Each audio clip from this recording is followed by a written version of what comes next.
This is Chris Hedges, and you're listening to the Ralph Nader Radio Hour. Stand up, you've been sitting way too long. Welcome to the Ralph Nader Radio Hour. My name is Steve Scrovan, along with my co-host David Feldman. Hello, David. Hello, Steve. And our producer, Hannah Feldman. Hello, Hannah. Hello, Steve.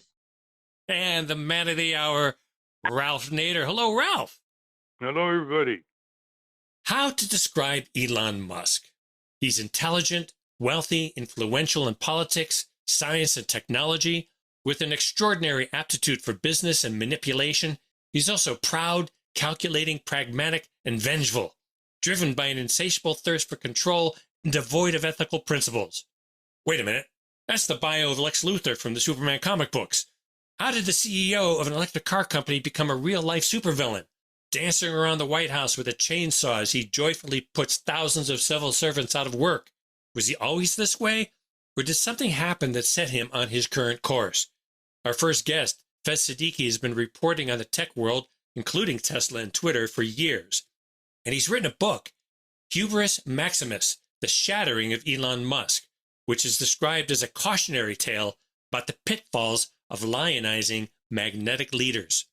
Then we're going to tag this interview with our resident legal expert, Bruce Fein, who's going to tell us how Elon Musk and DOGE are literally breaking the law. And to close out today's program, David is going to pick up our interview with Ralph about his new book, Civic Self-Respect, published by Seven Stories Press, and we'll let you know how to get your copy of Civic Self-Respect at the end of the interview.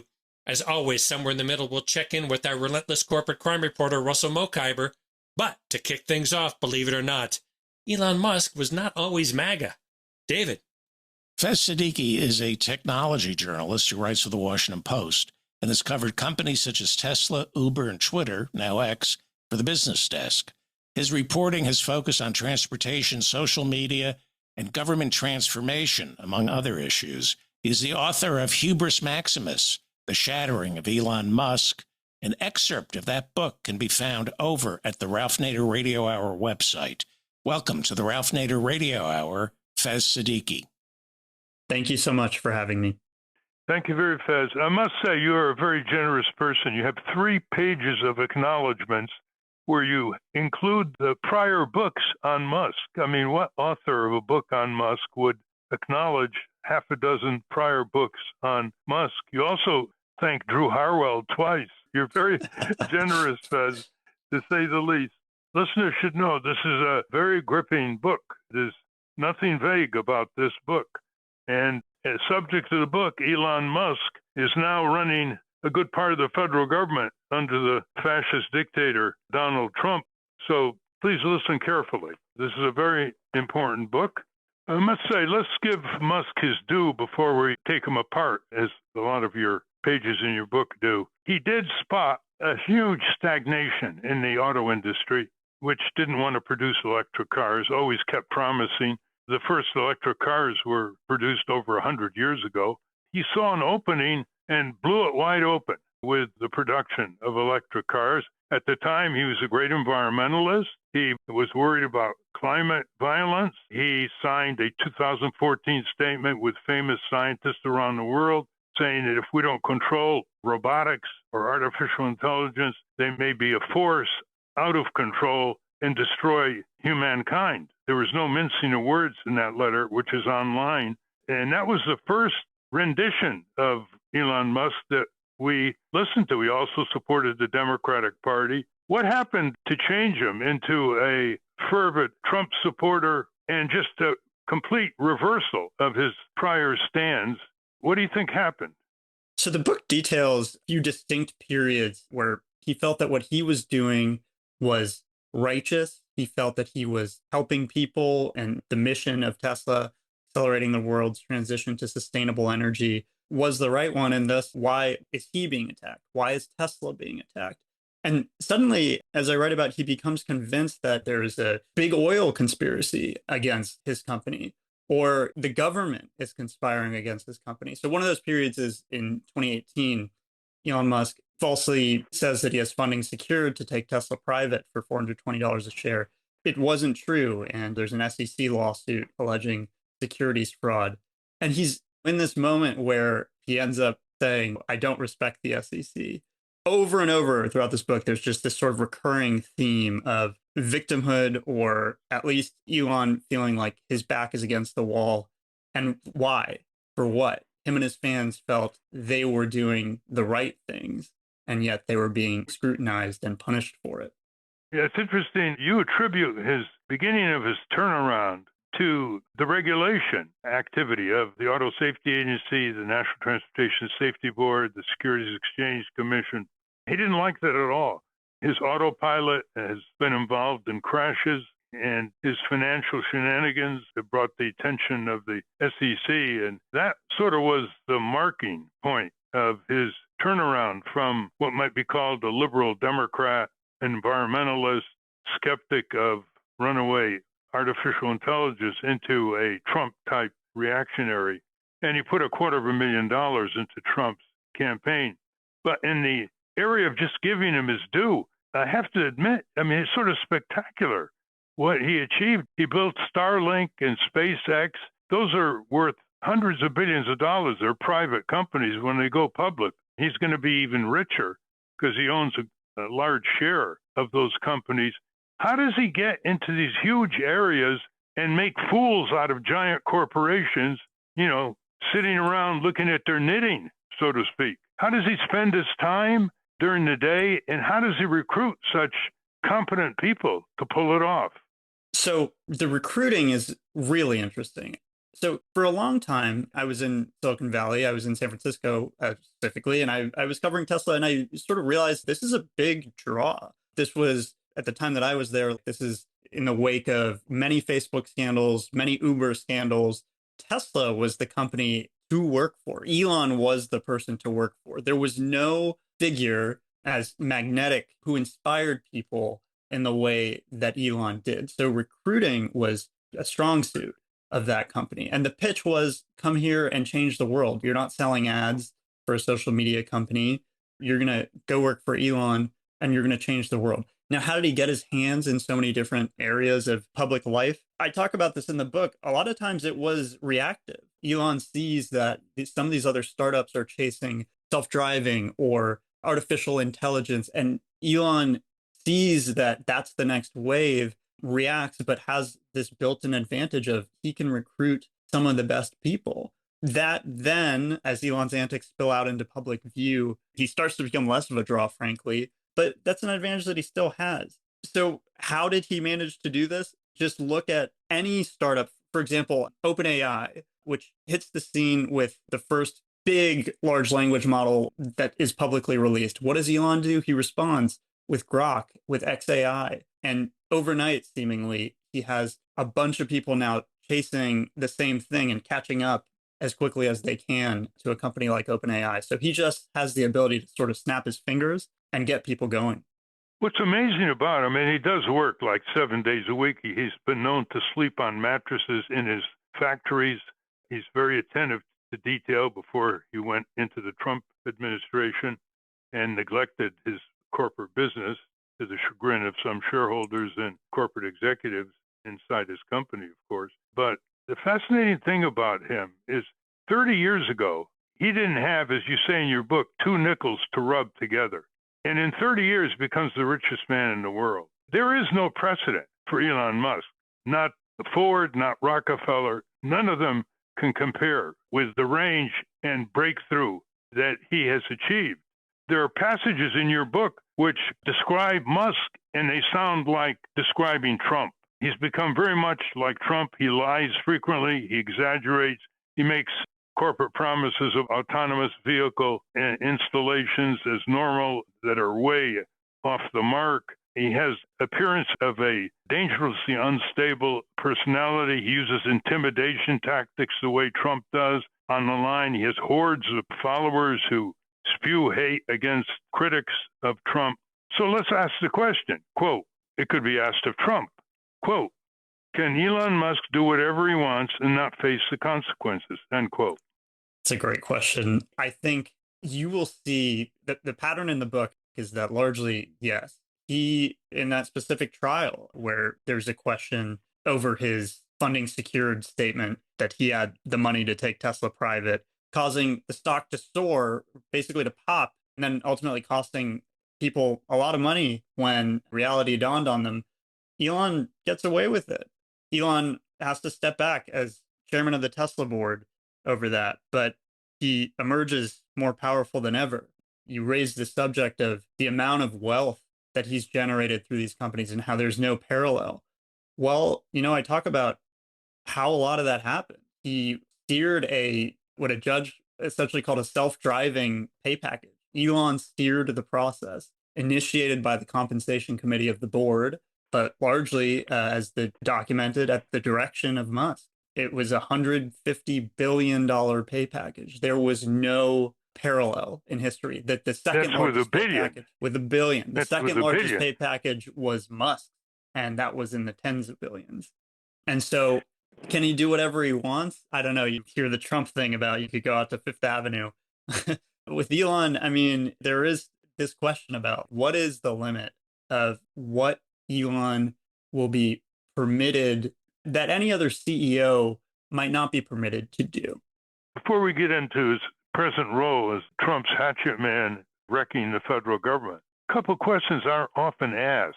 By the way, were you able to interview Musk for this book? I know you covered Musk out in Silicon Valley for a number of years, but did he give you an interview?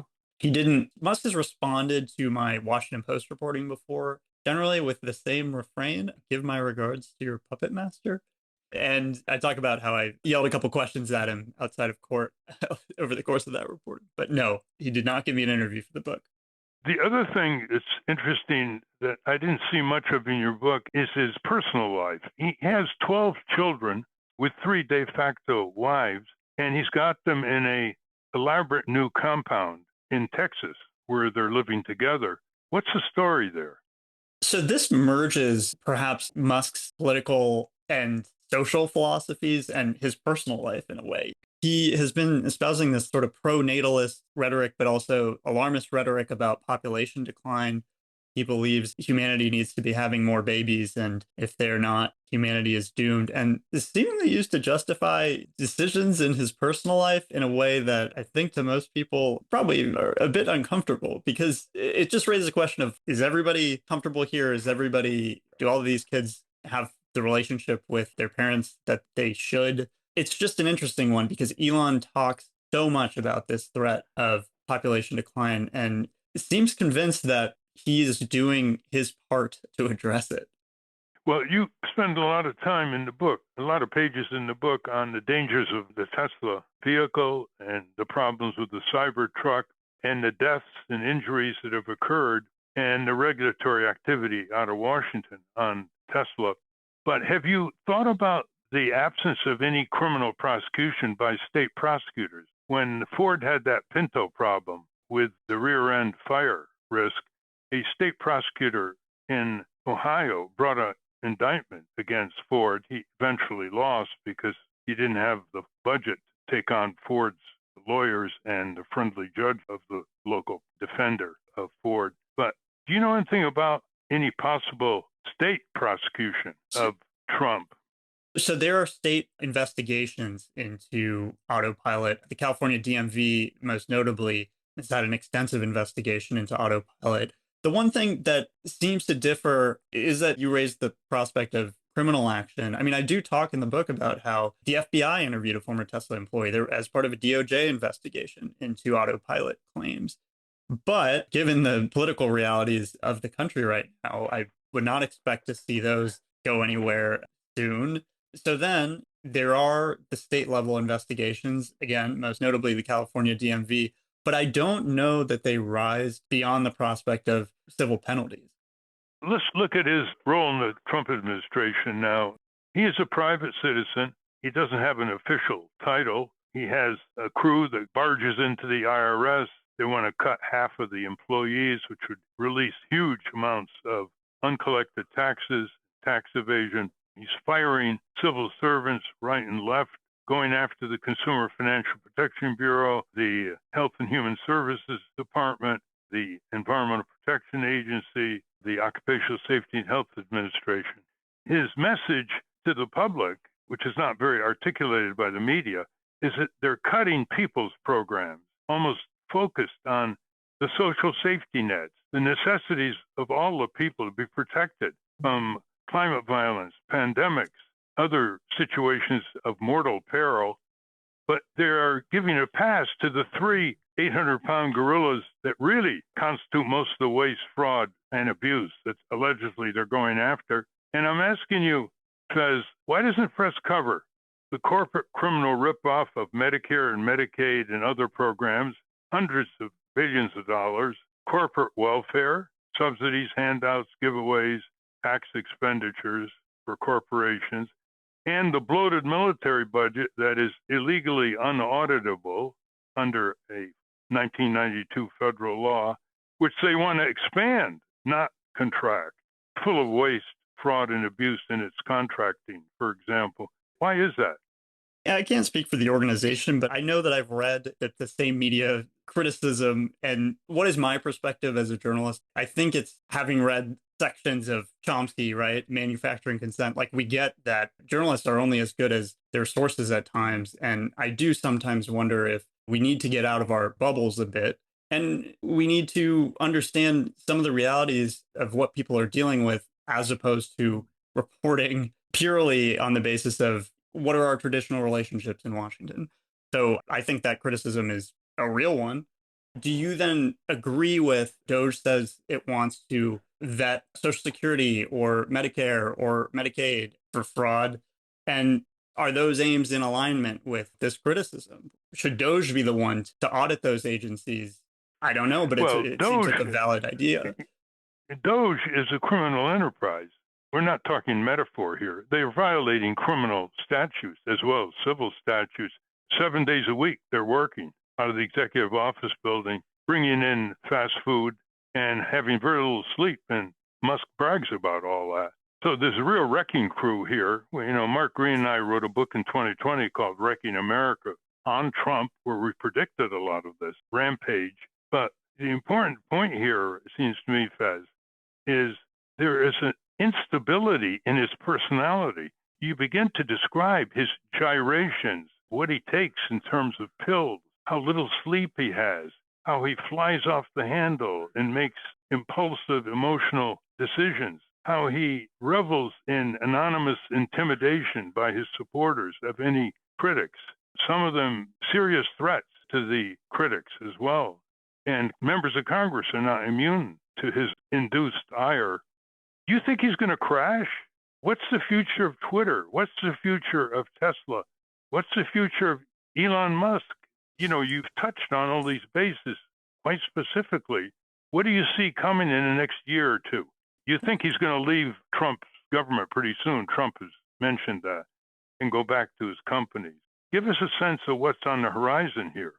What do the investors want? They want to focus on Tesla. They want him, obviously, to make them gobs of money and just focus on this one thing that is the cash cow, but that is probably the company other than SpaceX that he's most associated with. He has proven time and again that he is not content to do that. So Musk is obviously, he's talked about his time at DOGE winding down because of, in part, the limitations of being a special government employee, but the momentum is sort of going in that direction anyway, it seems like. So he is not content to go back to his business and focus on that. There is always a next thing.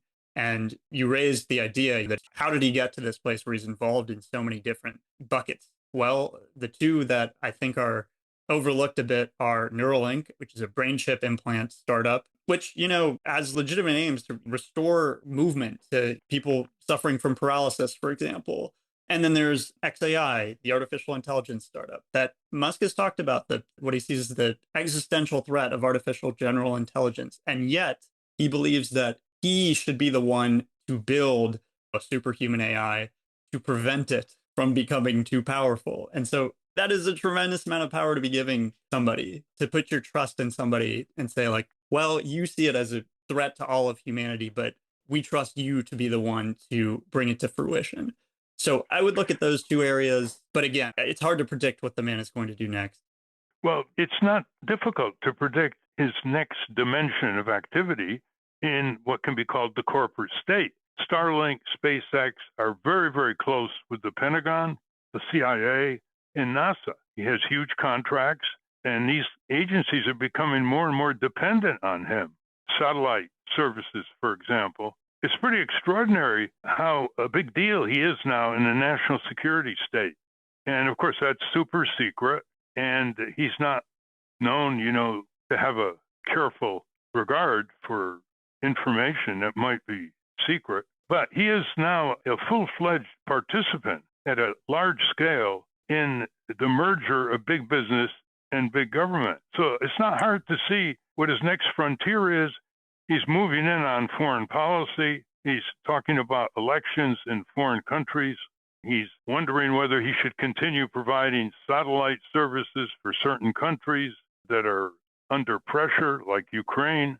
There's a clear future for Musk in that area, and not just going back to managing Tesla or Neuralink. What's your view? I think you're onto something with there is a desire from Musk to expand his reach and influence beyond his businesses, because he has seen the perceived threat that looms over his businesses from regulation or entrenched political power, what he sees as this anti-Musk conspiracy, perhaps, from powerful levels of government. And so I would not be shocked to see more activity in elections, more political donations. He's seen the impact that presidential political contributions can make to a presidential race. So I think you're onto something there. But in the near term, there is a lot of pressure on Musk to return his attention to his businesses. Well, even Musk only has 24 hours a day and 7 days a week. So if he goes into the corporate state big time, he's going to be neglecting Twitter and Tesla. Now, some skeptics may think that's a pretty good thing because his paying attention to these companies has become somewhat damaging. What's your view of the future of Twitter, now called X by him, and Tesla, especially with more auto companies now expanding their electric car production and the sales of electric cars beginning to slow? So I'll take the Tesla part of that first. So Musk has talked about pivoting Tesla to a robotics and artificial intelligence startup, emphasizing its full self-driving technology and its humanoid robots. And I mention those things not because I'm particularly convinced that that is what's going to be happening a year from now for Tesla, but they're trying to tell a story of we're multidimensional. We're not just an auto company. We're not in the low margin business of auto manufacturing anymore. Value us as a tech company. Value us as an AI startup. And so you're going to hear a lot of that rhetoric from Tesla. Twitter it seems like every day it resembles what it was, this micro blogging platform. It starts to resemble that less and less. It's more of the traditional social media model, but like casino-ified. They're trying to capture your attention in as many ways as possible with short form video or engaging posts, a curated feed, which is much more in the realm of TikTok and Instagram. So they're under pressure to prove themselves out as a business and to make up for the tumultuous initial years of Musk's Twitter ownership. And so you're going to see a lot more of this effort to capture people's attention rather than necessarily serve as a useful source of information for people in the way that the old Twitter may have been. We're talking with Faiz Siddiqui, the author of the brand new book called Hubris Maximus on Elon Musk. I was taken by your dedication, Faiz. It's a very unique dedication. Let me read it for our listeners. Quote, to the journalists bringing us stories from around the world with a particular eye to Gaza, where so many have been killed in a singularly deadly time to be a reporter. You are the media. End quote. Let's go to David. A follow-up on Ralph's question as to whether or not Musk ever gets any sleep, because Musk has dipped his toe into very arcane academic subjects, rocketry, astrophysics, computer science, political science, brain chemistry, banking. Warren Buffett sits all day reading. That's his job, he says, just read all day.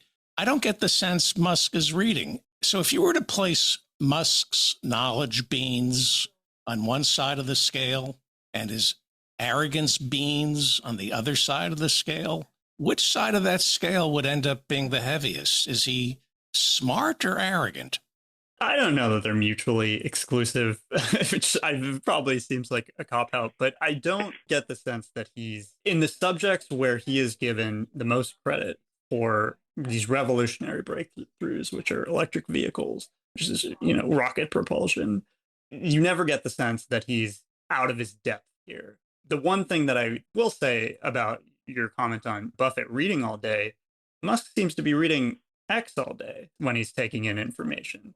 And the quality of information on that website, I'm sure we can all vouch for it. It runs the gamut, and sometimes it's not the best. And so, what does that do? No matter That's how what- smart you are, if you lack sort of the humility to be inquisitive, to ask follow ups, to really critically think about the information that you're seeing, or admit when you've been misled, then you can end up in a tough place. Faiz, I want to say to our listeners, this book is very important for you. It reflects a man who has enormous political and corporate power, perhaps unprecedented, given his role under Trump. And he's going to affect every aspect of life in America. Just look what he's doing now in government. So you want to take this book, give it to your local library. You want to take this book, make it part of your book club. There are thousands of book clubs around the country. It's very readable and one that increases your sense of awareness of who's controlling what in our country. Documented, not some conspiracy theory. Anna? Fez, one of the Elon quotes that you include in your book is "Don't be an NPC." And that seems like the through line for how he treats his family members, how he seems to view the American public, consumers, and his workers. What is an NPC and what role does that character play in how Elon operates? Yeah. So an NPC is video game shorthand for non-player character. This refers to the relatively generic characters who come up in games who essentially lack agency. They just repeat the same lines over and over. It goes back to this idea of puppets being controlled by the puppet master.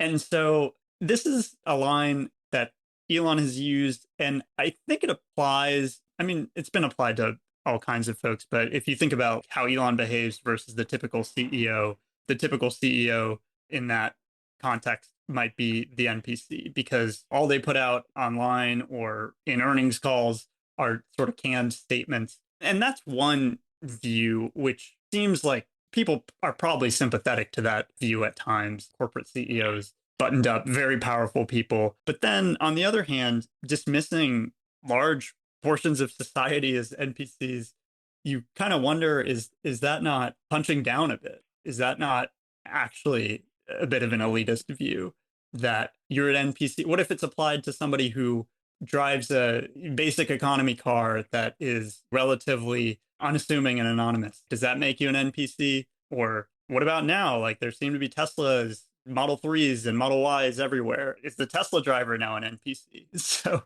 it's just an interesting way of referring to people. Yeah, it's an Elonism. Well, before we conclude, what would you like readers of your book, Hubris Maximus, on Elon Musk take away in terms of information and activity? So you mentioned at the top, there's a lot of reference to the previous works on Musk and the ways that those works have supplemented public knowledge of the man. I think what this book brings is a healthy dose of reality and skepticism, which is not to say that it's not present in all those other works, but that so far has been lacking from the overall conversation around Musk. And what you'll find is, I hope you'll find that you can identify with some of the folks in the book who were lured in by the promises or, just enamored by the guy and what he might be able to bring to society if his goals were ultimately realized, but then ended up feeling disappointed or feeling like, hey, this guy was not all he was cracked up to be. Even if the goals were noble, even if the ambitions were the right ones, the ends might not have justified the means. And so, yeah, I mean, I want people to find, ideally, that their understanding of one of the most powerful people in society today is enriched. Well, Tesla stock has dropped by 50% from November, now about 240, 488. in November. So he's lost a lot of tens of billions of dollars, but he seems to always find new sources of wealth with the expanding value of his private company, Starlink, SpaceX. But I think we can leave our listeners who are contemplating buying Teslas to read this book and be very cautious, be very alert to the safety of this vehicle or lack thereof. And there's a lot of information on that in Faiz's book. The book is Hubris Maximus. I urge you to get it, read it, and spread the word. It affects you. Thank you, Faiz. Thank you so much, Ralph. We've been speaking with Faiz Siddiqui. We have a link to his work at ralphnaderradiohour.com. Stand up, stand up. Now, let's check in with our resident constitutional scholar, Bruce Fein, for an update on the daily high crimes and misdemeanors of the Trump administration. Elon Musk heads this fictional Department of Government Efficiency, or DOGE. It doesn't exist in law, and he's fulfilling Trump's directions. It really is a criminal enterprise, and he's violating civil statutes, but he's also violating criminal statutes. Which ones? Well, he's violating first the Anti-Deficiency Act because by promising to pay people buyouts worth billions of dollars if they leave the government before their regular term expired, he's obligating the United States to pay money that Congress hasn't appropriated. There's nothing in the continuing resolution that entitles the government to pay these people, and that's a criminal violation of the Anti-Deficiency Act. The other criminal act is the Privacy Act, where he's sharing and has access to private information without a legitimate bona fide, government purpose. He just comes in and rummages around. We don't even know the scope of it because he has claimed that DOGE is not subject to the Freedom of Information Act. So his operations are not transparent, Ralph. But at least from what we receive in the news reports in the papers, it's clear that he's going into private information and sharing it with teenagers without any kind of confidentiality provisions, and that's a criminal violation. It's the act, as you well know, Ralph, you were involved in the 1974 Privacy Act, was calculated to prevent precisely these kinds of things, which had happened under the Nixon administration. And of course, there's the overall destruction of statutory mandates by Congress to protect the health, safety, and economic well-being of the American people that he's violating every day in his wrecking, marauding to the federal government under the imprimatur of dictator Donald Trump. Yeah, I want to just stress a couple of things, Ralph, just for our audience. One, most of those, putting aside the fact that some of those are civil rather than criminal violations, we already know that Pam Bondi, the Attorney General, said she's never going to prosecute anybody in the Trump administration, even when it's as blatant as violations of the Espionage Act, when they don't even use a skiff to discuss such issues as the targeting, Houthis in war. And before anything happens, she says, of course, I'm not going to prosecute anything. And she's already said that if there have Foreign Practices Act violations, she's not going to do anything there. So she's just a complete toady of the White House. And this is what gets rather alarming, is that Elon Musk knows he could violate any criminal law that he wanted to. He knows Pam Bondi's going to do nothing. So it's kind of like a prospective pardon, if you will, given the situation we have. But we've just examined, I believe, the criminal violations. The civil violations are virtually omnipresent. In part, we already have, Ralph, a judge saying that the de facto powers being exercised by Mr. Musk are even stronger than those entrusted to the cabinet, and he needs to be confirmed by the Senate. And therefore, every single order of DOGE is illegal because he's never been confirmed by the Senate. Now, that's preliminary decision, but that's just one example of what he's flouting every day.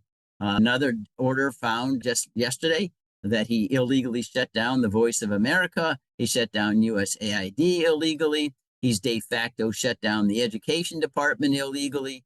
There's so many, it's hard even to keep up. And then, as you pointed out, he's also issued an order saying that literally as many as hundreds of regulations will be stopped immediately and viewed as illegal without following the Administrative Procedure Act. So that would be hundreds of additional violations. The only respite we have is yesterday, Trump and Elon Musk said he'd probably be leaving next month. So, the disaster, at least temporarily, can come to an end. It probably won't be a complete end, but that's just what he's saying. But he's just a walking violation of the federal code. And of course, he's doing this knowing that Trump will pardon him if he's ever under a criminal prosecution. Thank you very much, Bruce. Thank you, Ralph. Thank you for that, Bruce. When we come back, we continue our discussion of Ralph's new book, Civic Self-Respect. But first, let's check in with our corporate crime reporter, Russell Mokhiber. From the National Press Building in Washington, D.C., this is your Corporate Crime Reporter Morning Minute for Friday, April 25, 2025. I'm Russell Mokhiber. The federal agency in charge of trucking safety on America's highways dramatically slowed the pace of enforcement actions after the Trump administration took office in January. That's according to a report in the Washington Post. The sudden change during the president's first weeks in office reflects a desire by incoming Republican officials to take a more deliberative approach before levying sanctions on trucking companies that do not maintain safety standards. Industry representatives have complained for years that they are treated unfairly by the agency, which they accuse of using flawed methods to assess safety risks. But safety advocates say that taking a less aggressive approach leaves motorists on U.S. highways at risk. For the Corporate Crime Reporter, I'm Russell Mokhiber. Thank you, Russell. Welcome back to the Ralph Nader Radio Hour. I'm Steve Scrovan, along with David Feldman, Hannah, and Ralph. Last week, I took Ralph through the first few chapters of his new book, Civic Self-Respect, about how you can be a civic citizen and a civic worker. Now, David is going to take us through the next few chapters. David. Ralph Nader is the author of Civic Self-Respect. In Chapter 3 of your book, iConsumer, you estimate that 90% of American consumers are at a distinct disadvantage when they attempt to purchase something from corporate America. Who's taking advantage of them? Well, it's done by advertising, which in effect stupefies consumers with emotional and very often inaccurate claims. But there's nowhere to go but up, David, in terms of being a smart consumer. Unfortunately, our elementary and high schools don't teach consumer skills. They prefer to teach computer skills. And consumer skills result in what is in effect a pay raise. If you can save money shopping, if you can avoid products that hurt you, that lead to medical expenses, to lost wages, rip-offs, excessive billing practices that are fraudulent, it's equivalent to a pay raise at work.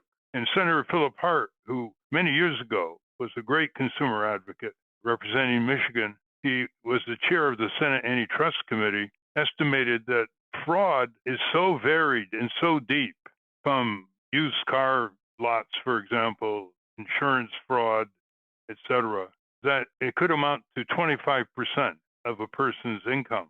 So when people realize the significance and how valuable it is to spend a little time learning how to buy food, how to buy a car, how to buy insurance, how to deal with banks and interest rates, and so on, they get very motivated. And Consumer Reports, which has about 5 million subscribers, it should have 50 million subscribers. For a very few dollars a month and a very few hours a month, you can really save yourself real money and reduce the prospect of injury and disease over time. So the attitude is very, very key here, which is what I stress in this segment on consumers in my book, Civic Self-Respect. And the title is I, the Consumer, Strengthening Economic Democracy. Because the more people develop their consumer shopping skills, in the aggregate, it creates a much more efficient and prosperous and safe economy.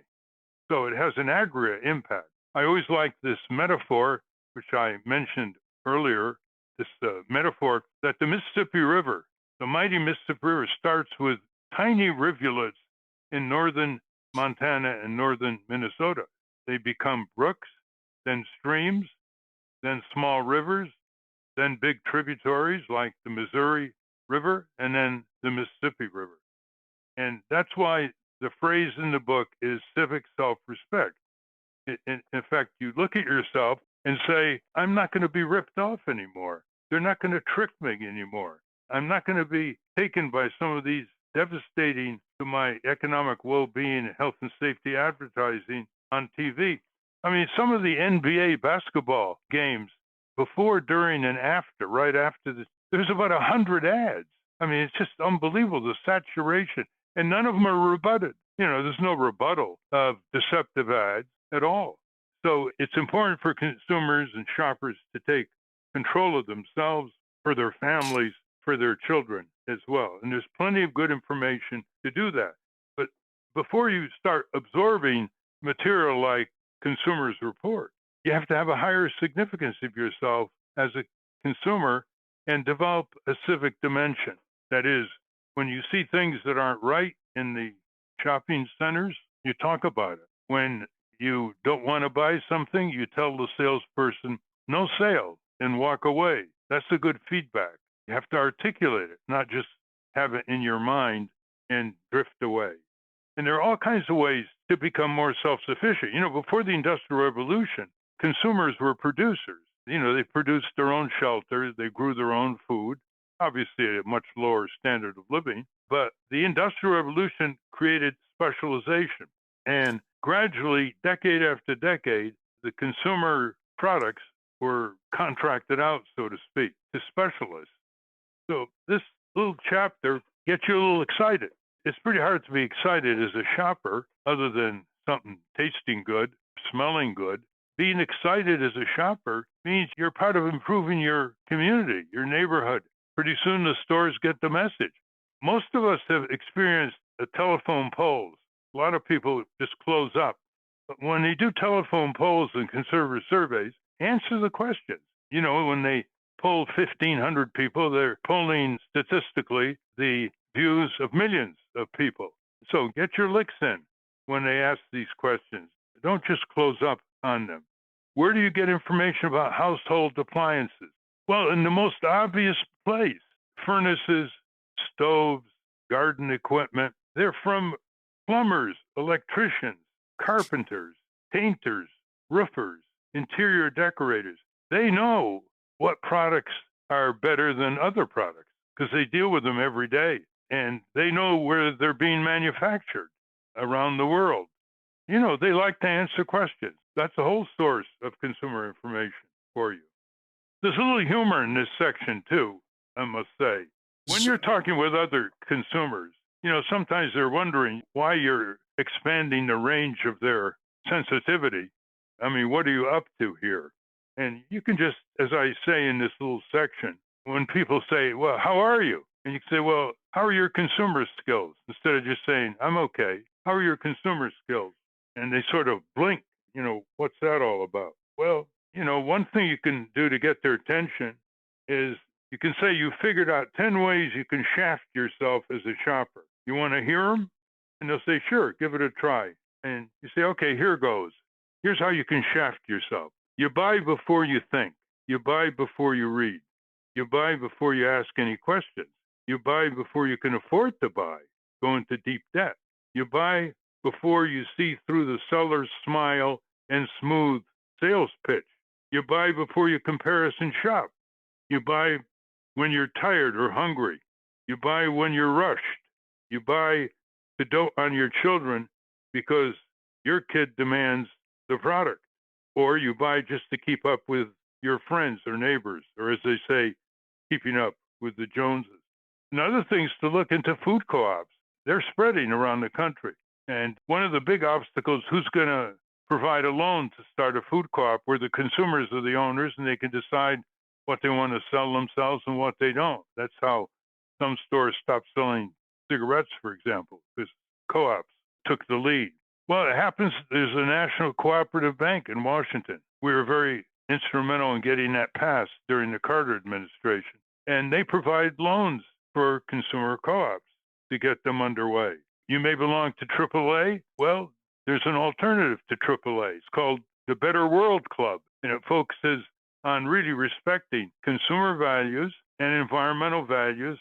It has a lot of great material, and it still gives you the services that AAA gives you. Life tends to be routine, tedious, repetitious.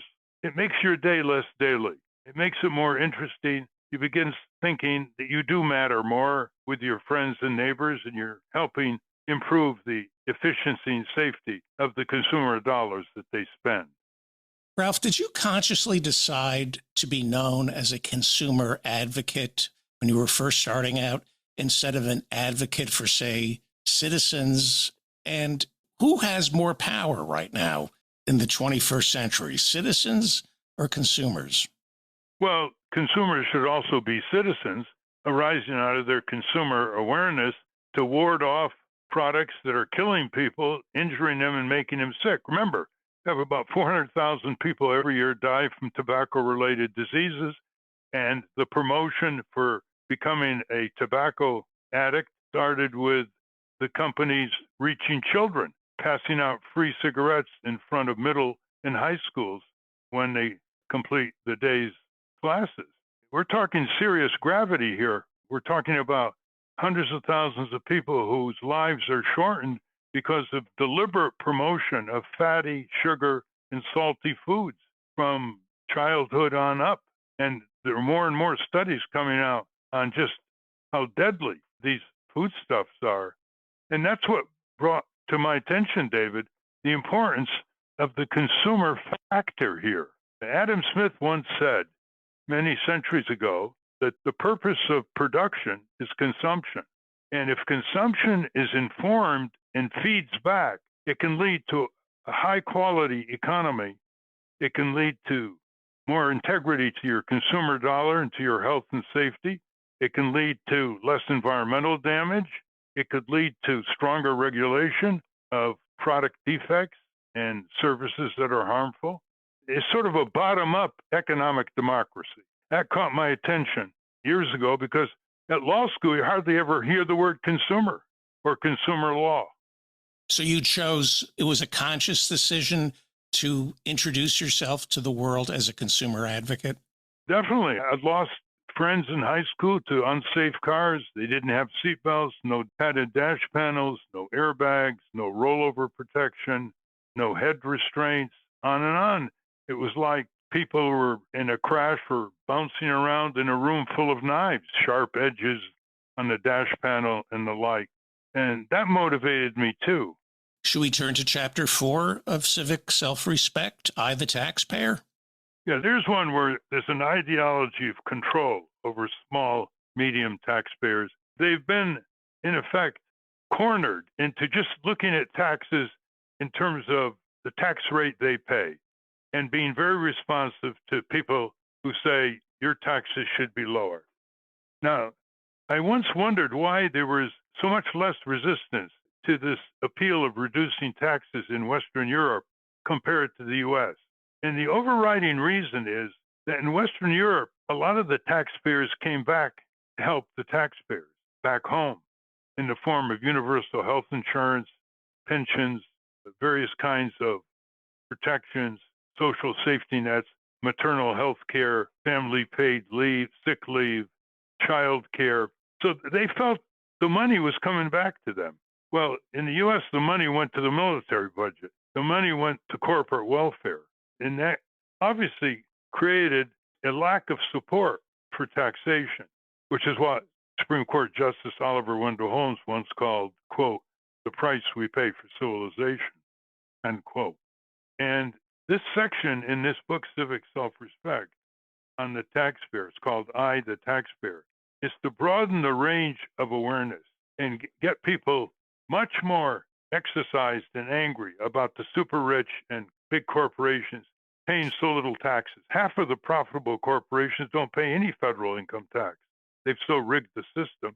And a lot of super rich people have figured ways using foreign jurisdictions and deferrals and other techniques to pay far less proportion of their income in taxes than an ordinary working person in the country. Remember, Warren Buffett, the multi-billionaire, once said his tax rates were lower than those on his secretary. So a level of indignation here can lead to a reform of our tax system in two ways. Make it fairer, and second, return more of the tax dollars back home, public services, public infrastructure, and deflate this massive budget, the Pentagon bloated budget that takes over 50% of the operation tax revenues in this country. That's why the military-industrial complex always seems to be looking for foreign enemies to justify this massive waste and erosion of what should be public budgets helping conditions back home. In your book, I think you mentioned it on the show last week with the former IRS commissioner, that you had lunch once with a head of the IRS who told you that more people understand Einstein's theory of relativity than our tax code. I call it the complexity industrial complex. People who make a fortune guaranteeing that things are arcane.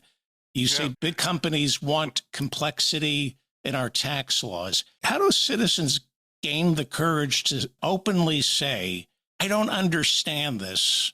Simplify it for me. I'm not stupid. Well, we do need a simplification movement because complexity is a tool of power. Complex tax regulations are often blamed on the federal bureaucracy. No, it's the corporate tax lawyers. They're always looking for deductions, waivers, exclusions, deferrals. It increases by feet the pile of tax regulations, far more than in Canada, for example, which has a similar industrial economy. And so we have to look at complexity as a tool of corporate power. And they use it against small businesses, Dave, because small business can't afford the corporate tax lawyers to evade taxes the way big business can. So, I mean, we have a situation where there were a few years in the early 20th century when General Electric was making billions of dollars and paying no taxes, even getting a refund. That's how bizarre the rigged tax system was. They actually had a dozen tax lawyers at a profit center. They'd get bonuses for reducing General Electric's taxes to dollars. Now, one General Electric worker in Schenectady factory sent more money in sheer dollars to the Treasury Department than the entire corporation, General Electric, that employed that person. That's how crazy it is. And we've got to have small taxpayers be much more aggressively knowledgeable about these techniques of control. Because if the rich and big corporations pay little or no taxes, that means either there are fewer public services, or the small taxpayer has to pay more, or the deficit increases for future generations. So we've got to stop being manipulated by politicians and charlatans who get us on the side only of thinking reducing our taxes and letting the rascals get away with billions of dollars of tax escapes. There's a relatively new group called Patriotic Millionaires. It has offices in Washington, D.C., and its purpose is to raise or restore higher taxes for rich people and corporations. They have about 300 multimillionaires, and go to their website, and they have wonderful, usable information for you. And they have great credibility because they're fighting to increase their own taxes or restore their taxes. You know, if we had the same taxes on the rich and corporations as we had in the prosperous 1960s, David, we'd have no deficits. Right. We'd be able to fund all kinds of public services. That's the extent to which the tax system has been eroded, sunk into a complex quagmire by the corporate tax lobby in Washington, D.C. I did my own calculation because a lot of people say repealing Trump's 2017 tax cuts for the rich won't make a dent in the budget deficit. Well, my calculations, it's $500 billion a year that we get extra by letting the 2017 tax cuts expire this year. And then if we didn't fire all these IRS employees, we could close the tax gap and collect, they say, $1 trillion a year if people just had to pay what they owe, if we could enforce the laws on the books. I say $500 billion. That's $1 trillion right there. Just letting the tax cuts expire and not touching all the people they hired under the Biden administration to collect taxes. That's $1 trillion right there. That's what Trump and Musk are destroying. They want to fire half of the employees of the IRS. They know it's protecting their own profiteering without paying their share of taxes. When you hear the word taxes and tax revenues, listeners, David is describing, you can translate it into improving the safety of bridges, highways, providing modern mass transit, improving the repair of schools and public buildings.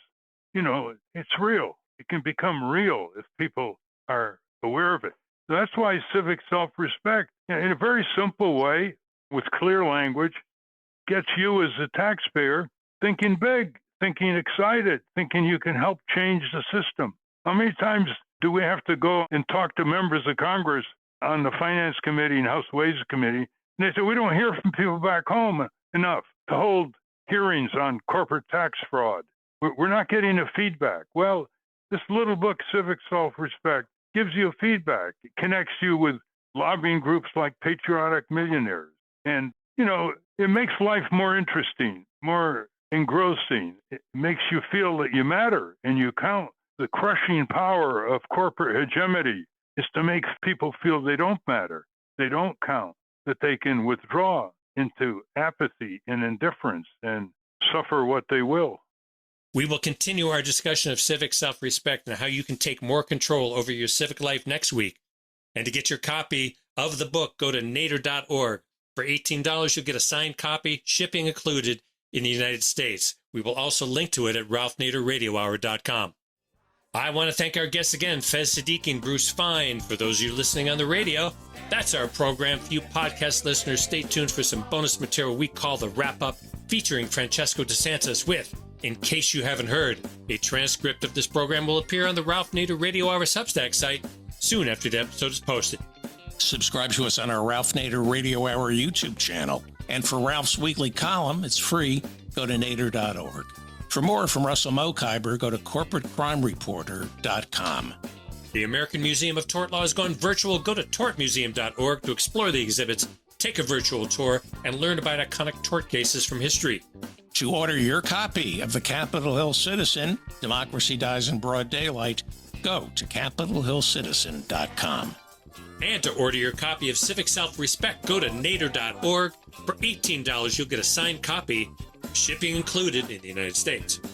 The producers of the Ralph Nader Radio Hour are Jimmy Lee Wirt, Hannah Feldman, and Matthew Marin. Our executive producer is Alan Minsky. Our theme music, Stand Up, Rise Up, was written and performed by Kemp Harris. Our proofreader is Elizabeth Solomon. Join us next week on the Ralph Nader Radio Hour. Thank you, Ralph. Thank you, and we'd like more radio stations to carry the program, and you can help in your area, listeners. Call the radio station. Step up, you ought to step up.